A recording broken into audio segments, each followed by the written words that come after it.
This is the Tech Phantom, and welcome to episode 13 of this walkthrough. And if you've been following along, you know that I have been using the composite bow and I have been avoiding the use of a shield to get through Dark Souls. And this has been a challenging but enjoyable run so far.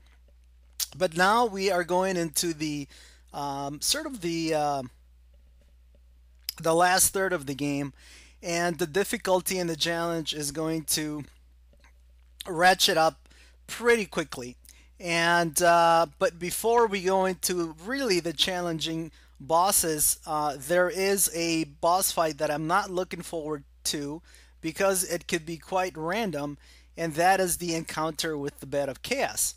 And the reason I call it random is because I have a set strategy that I use, and it works pretty well. And typically, I don't die when I fight the Bed of Chaos, or at the most, I died once. But again, because of the random nature of this boss fight, you could get into a situation where you could die multiple times by no fault of your own. And this is kind of what's gonna happen to me at the beginning of this video. And I guess this randomness is to be expected because, after all, the name of the boss is the Bed of Chaos. And what is chaos but randomness, in its, I guess, in its purest of forms. I guess when randomness runs rampart, it turns into chaos. But enough of that talk. We're gonna be going into the boss fight here pretty quick. You saw me kill a couple of NPCs, and actually that was the reason why I started the episode in human form. Is because we had an encounter with one of the daughters of chaos, and if you are in human form, you also have an invasion by Kirk. That's the third invasion, so we were able to take them out pretty quickly again with with the strategies that we have used in the past. All right, so let's get into the first encounter, into the first try with the Bed of Chaos. And the strategy that I like to use is to take out the right. This boss has three parts to it. You need to take out the orbs that are to either side of the Bed of Chaos, and every time you take out an orb, the Bed of Chaos becomes more aggressive and more powerful. So I like to take out the arm on the right side first, followed by the arm on the left side, followed by the central portion of the bed, which is the most difficult part. But as you can see, right at the very beginning, I couldn't even get started, and I got my butt spanked by that bushwhacking that the Bed of Chaos gave me as I was trying to approach the right portion of the boss fight. So let's start again. Now, typically, this is what I meant by the random nature of the boss fight. Normally, when I go to the right, and if I stay close to the wall, that arm doesn't get anywhere near me. And you can see that this time, I'm going to completely avoid the arm. It doesn't come anywhere near me, and I have no issues getting in here. And once you get into this orb, it turns out that you don't even have to fire anything at that root. You just merely need to touch the root, because you saw me just spin, and that was enough to trigger the next portion of the boss fight. Now, there's a couple of things you can do here. You can make it back to the center part. What I'd like to do, which is a little bit safer, is just to quit the game and reload. That will take you to the beginning, to the front door, or the door to enter the boss fight. And now we can go to the left side. So let's go to the left side of the Bed of Chaos. And this is where the bow comes in very, very handy, because we don't actually have to make it all the way to that orange orb. I don't know if I've been calling it a red orb, but that orange area there. What you simply need to do is you need to aim at roughly where I'm aiming. You need to aim a little bit higher than where that yellow glow is. Aim above it and to the center, and after breaking some of the branches that are in front, you should be able to hit the core of the root of the Bed of Chaos, I guess. And that will trigger the last part of the boss fight. And again, this is another random thing where you just need to keep firing sort of to the center but above the yellow area. And I'm gonna get a little frustrated here, and I don't know why, but I accidentally did power within. Not that it's necessary, because like you guys saw me on the previous section of the Bed of Chaos, you just merely need to touch that center root. So apparently one of our arrows was able to hit it, and now the Bed of Chaos is fully aggroed and all of its majestic form, and I say that tongue-in-cheek. So I'm gonna go and do the quit game trick again and reload, and now we're gonna try to make a tricky jump and make it to the core of the Bed of Chaos. So I normally do this with the shield, and the shield is going to prevent damage when you get hit by the bushwhacking that the Bed of Chaos does. Now I don't have a shield, so the shield is not gonna protect me. But you can see that the Bed of Chaos has these long branches that it uses. Excuse me, that it uses as arms. And the strategy that I was trying to do was to wait until it does two arm swings and then immediately run forward and then try to jump onto the branch and head straight in. But as you can see, the Bed of Chaos again gave me a little bit of a bushwhack, whacked me a couple of times, and that was all she wrote. If I would have had a shield, even if I would have been hit, I probably would have blocked the damage and I wouldn't have died. Alright, so now this is where the really frustrating part comes. So what I'm thinking about here is dodging those arm attacks, which I do. And I thought I had the way clear, but I didn't. And the Bed of Chaos sort of swept me aside, and I went off into the void and I died. So again, with the Bed of Chaos, and this is proving to be one of those frustrating Bed of Chaos encounters that if you're a veteran or experienced Dark Souls player, you just absolutely despise. So I forgot to change the lava ring here, and like a dummy, you know, I tried to change to the Darkwood Green ring, and while I was doing that, I got hit by one of the fire branches. Alright, so I'm going to avoid these two arm attacks, and I'm going to run through the center and then jump onto the branch. And once you make it here, I thought I was safe, but you saw that even when you make it to the center branch, you have to be careful, because something awful and random could happen, like the Bed of Chaos sort of brushing you aside with its shoulder at the very last second. So now I'm thinking, oh man, how many times is it gonna take for me to get through this boss? And I'm thinking at what you guys are thinking at this point. You guys are either commiserating for me and feeling sorry for me because you've had a similar experience, or you're just laughing you're a little behinds off. One of the two. But regardless, I was finally able to make it through, and then I decided, you know what? Since this is a composite bow walkthrough, I'm going to take out the Bed of Chaos with the bow shot. So I'm going to fire an arrow into this SOB. And while I do that, I actually got hit with one of the pyromancies. So if you happen to get here, don't try to play cute and take your time. As soon as you get here, immediately take out the Bed of Chaos.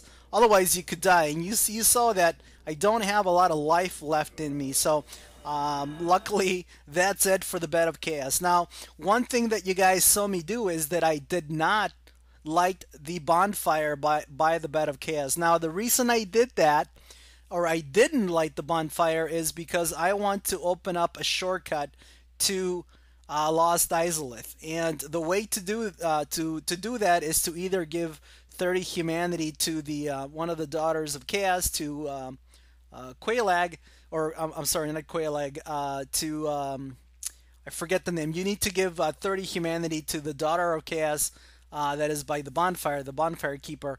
Or the other way to trip the shortcut is to take this path and to run all the way back the way I'm doing, and to open up the shortcut. Now, if I would have lit the bonfire by the Bed of Chaos, I wouldn't have been able to warp back to the bonfire where I was, and I would have had a much longer walk if I wanted to trip the shortcut. So that's the reason why I did not light the bonfire by the Bed of Chaos. And if you guys want to trip the shortcut, I recommend that you also do the same.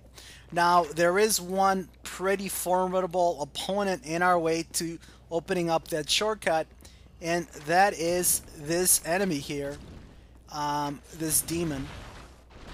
I like to call him the Titanite Demon, and he is one of my favorite monster designs in the game. I mean, just look at him. He's got these giant horns. He's got no head. He's got no legs, so he's kind of, pulling himself along to you with his weapon. And when he's going to do a lightning attack, you can actually see the lightning arc between his horns before he fires. So this is an awesome character design. Probably my favorite non-boss character design in the game. And he has taken a ton of damage to put down. He's taken just a ton of arrows. So just be prepared to be at a distance, at a safe distance again, about where I am, so that you're able to easily dodge his lightning attacks and then take pock shots at him in between. Now I'm using large arrows, but they're still, you can see that the large arrows are only doing 99 damage. And this is probably one of those situations where I wish I would have made a either a magic bow or a fire bow, because I wanted to test the efficacy of either magic arrows, the moonlight arrows, or fire arrows on some of the enemies. Now I didn't do that, and that's because I just didn't want to make I didn't want to farm as long, and I just want to get through this walkthrough as soon as possible. And once I started with a plus 15 composite bow, I thought it would be good enough. But I guess if you guys are following along, I would be really interested if you can put down on your comments if you tried other kinds of bows, either magic bows with moonlight arrows, or fire bows, or even like chaos bow or something like that. Let me know how those did in the last third of the game. And that's because the last third is where you have some pretty tough enemies with pretty large life bars that are gonna take a while to bring down. Alright, so we finally tripped that shortcut and we warp back to this bonfire. And now that we've tripped the shortcut, I'm just gonna do a little bit of character maintenance here, and I'm going to level up. And while I do that, I'm going to take a sip of some a cold coffee drink that I made myself here. Ah, they're refreshing. That's so refreshing. Alright, so we're just doing some character maintenance here. And now that we've opened up the shortcut to this area, we can safely warp to the Undead Parish. And we're going to talk to Andre, and we have a little bit of souls on us, not much, but enough to buy more wooden arrows and large arrows, and perhaps even repair the bow. And I don't know if I told you guys this story, but my favorite weapon in the game is the washing pole, which gets used up a lot pretty quick. It has a pretty high wear rate, so I always got into the habit of repairing my my weapon at every bonfire, even if it didn't need it, just because I like to use katanas, and especially the washing pole, which has a pretty high wear rate. Alright, so now it's time for probably what is going to be the most challenging boss fight of this walkthrough so far. And now we are going to take on the Four Kings. Now, what makes the Four Kings so challenging is the fact that my composite bow is not going to do a ton of damage. And the fact that in order to go to the Four Kings and trip the boss fight, you need to be wearing the Ring of the Covenant of Artorias, which we got from Sif. If you don't have that ring when you try to enter the play area for the Four Kings fight, you will die. So that means that one of your ring slots is unavailable. So we are left with one ring slot that we can use, and I decided to use the Lingering Dragon Crest ring. And the reason I've decided to do that is because I need to do a lot of damage, as much damage as possible. And the Four Kings fight, I think, is going to take a while, because even if I kill the first king very quickly, they spawn on a timer, and by the time the fourth king pops out, my my pyromancy, my power within, is going to wear out. So with the Lingering Dragon Crest ring, the length of the power within status is going to be increased by 50%. So I'll be able to do higher damage for longer, and I'm hoping that that's going to help with the Four Kings fight. Now, this is another one of those fights, guys, that I wish I would have had a different kind of an arrow, just to see if I could do more damage, because as you're going to see from the boss fight, I was not doing a heck of a lot of damage. The other decision that you need to do for the Four Kings fight when you're using a composite bow is you need to decide if you want fast roll or if you want mid roll. Now, if you are an awesome dodger, and if you are one of those guys that has memorized the patterns of the Four Kings to the point where you can dodge every single one of their attacks or most of their attacks, then by all means I'd recommend fast roll. I'd even recommend that you wear the Darkwood Grain Ring if you can dodge really well, because it gives you a little bit more invulnerability frames, and that will help with your dodging. However, if you don't have, for this build, if I were to use fast roll, I would have I would have very little defense, because I would be using a light armor. So what I've decided to do instead, because I'm not one of these awesome dodgers that knows absolutely every single attack pattern of the Four Kings, and I expect to be hit a couple of times, I need to be able to tank a little bit of the damage. So what I'm going to do is I am going to use Howl's armor. So at the very beginning, or back at the Firelink bonfire, you saw me put on Howl's armors just to make sure that I could have mid-roll. Then I took it off so that I can make the run over here fairly quickly. Alright, so we are going to jump into the Four Kings area, and I'm not going to spoil anything, but we'll find out how many tries it's going to take. And immediately I'm going to pop a power within. Now, the reason I made the side is because I tried to drink an Estus flask too fast, and the animation for power within was still going, so that confused the game a little bit. Alright, so here's my strategy, guys. I am going to be at about this distance from the Four Kings, and I'm going to continuously back up and roll. Now, that's dangerous, because at this distance, if the Four Kings connect with their sword, the tip of their sword is going to do quite a lot of damage. So I need to be able to dodge most of their attacks and not take two hits at the same time. So far so good. The strategy is working pretty well. The Four Kings have a couple of unblockable attacks. This is one of them.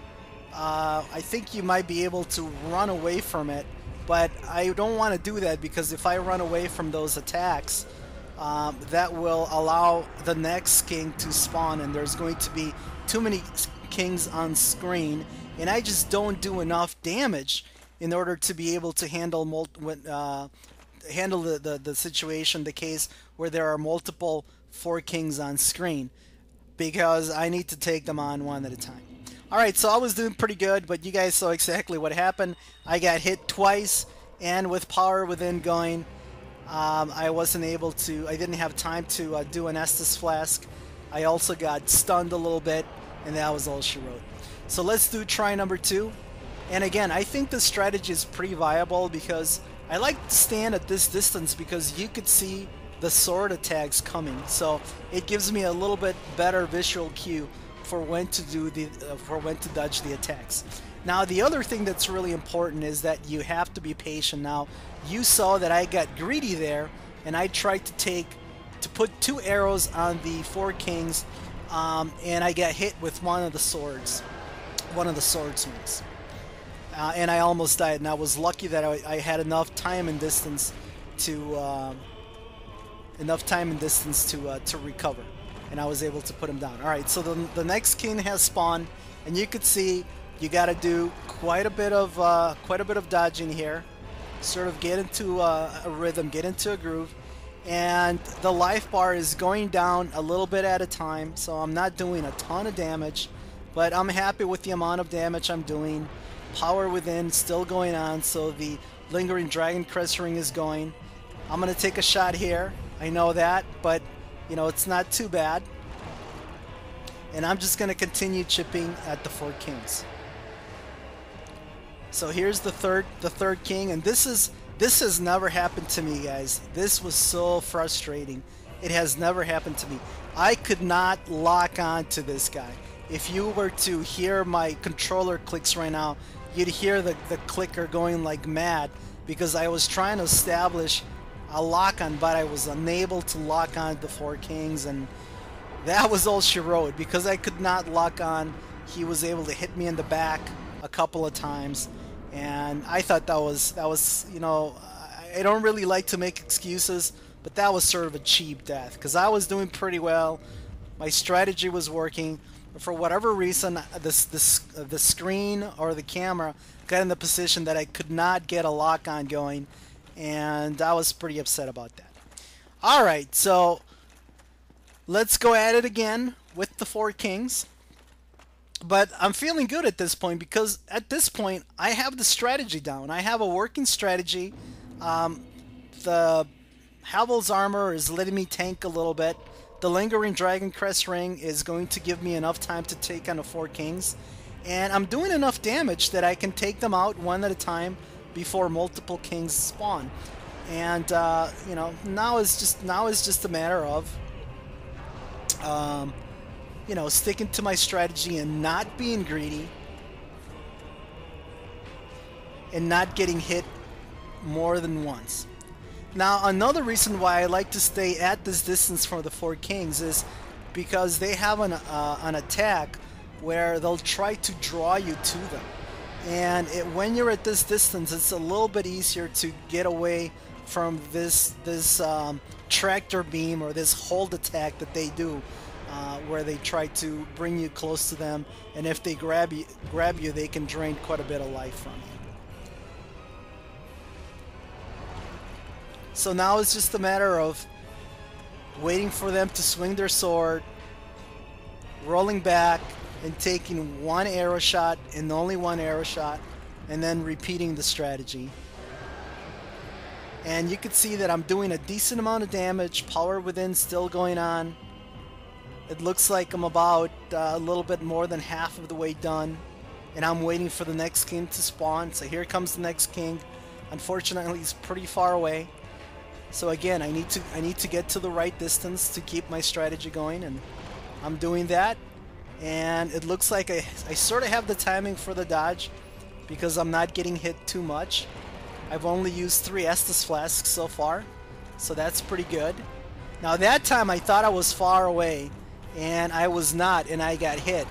And I got hit twice, so now it's imperative that I don't get hit, and that I find an opportunity to heal. And again, that was a point where I thought I was far away enough, but I was not. So that's why it's important to be a little bit far away from these guys. You don't want to get too close because you want to roll back, or you want to walk back, and as you walk back, you'll have the opportunity to hit them with your bow and an arrow. If you're too close, and if you try to hit them with the bow and an arrow, they'll hit you with their attack. Now, so here, I'm really close to this king, uncomfortably close. I need to get back. So you saw me kind of backpedaling and doing a couple of arrow shots, and luckily I was able to take the four kings out. So that was my strategy for the four kings, guys, with the bow and with no shield. You do need to memorize or get a good feeling for their dodges. And I always recommend for this fight tanking a little bit and using the lingering dragon crest ring with power within, especially if you have a weapon that's going to do more damage to the four kings. Because if you do enough damage, you may finish the fight before a third or a fourth king spawn. But I was not doing enough damage with the composite bow, so I had to go the distance. I had to take on multiple on the multiple kings. All right, so and if you guys want a real challenge, and I did this twice, and let me tell you, it took me a long time, but for a real challenge, what you guys can do is take on the four kings immediately after the SMO fight, after the the Small and Ornstein fight, and the challenge ratchets up quite a bit. Now you're gonna have the same amount of damage output, but you're not going to have as much stamina, and you're not going to have as much vitality. So even if you wear, well, you won't be able to wear as much as of Hovel sets because it's too heavy and you don't have as much stamina. So the challenge ratchets up quite a bit when you do that. So if you want a little bit of an extra challenge, that's what I recommend doing. Go ahead and take on the four kings right after the Small and Ornstein boss fight. I did it a couple of times on characters after this walkthrough. For this walkthrough, I didn't do it because I didn't know what the Four Kings fight was going to be like. So I purposely waited until very late in the game when I had a little bit of endurance and a little bit of vitality. And I thought that would help me, and sure enough, it did. All right, so I don't know what else I can say about the Four Kings fight that I haven't said.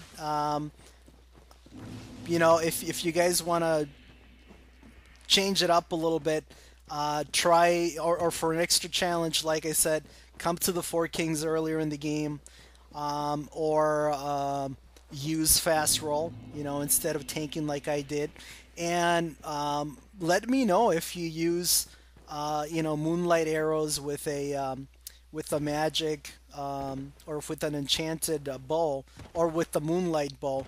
Let me know how that works. Let me know how a fire composite bow or a chaos composite bow would work with fire arrows. Although that would be pretty scary going into the boss fight with 10 humanity, because the Four Kings, you never know what's going to happen. But I know that it's possible to kill the Four Kings immediately after doing the Small and Ornstein fight, because I've done it a couple of times, and I use exactly the same build that you saw me do. I maxed out. I think my vitality was at 15, and my dexterity was at 15 as well. But I had I'm sorry, my vitality and my endurance were at about 15 or 17, but I had 27 strength and 40 dexterity. So try that build if you want a little bit of a challenge. Alright, so we have one boss fight left in this episode, and this is the beginning of the downloadable content. And we're going to go into the boss fight with the Guardian. So I've come all the way over here where we originally fought the Hydra, and we are going to get transported to the beginning of the downloadable content. And here we are in the Sanctuary Garden, and the Sanctuary Garden is protected by the Sanctuary Guardian, and he is like a chimera. He is a different kind of a beast made up of different parts, and he is really aggressive. and you're gonna see the boss fight with the Guardian. Now, because he is really aggressive and I don't have a shield, it's gonna be very important that I don't freak out and I don't just try to heal whenever.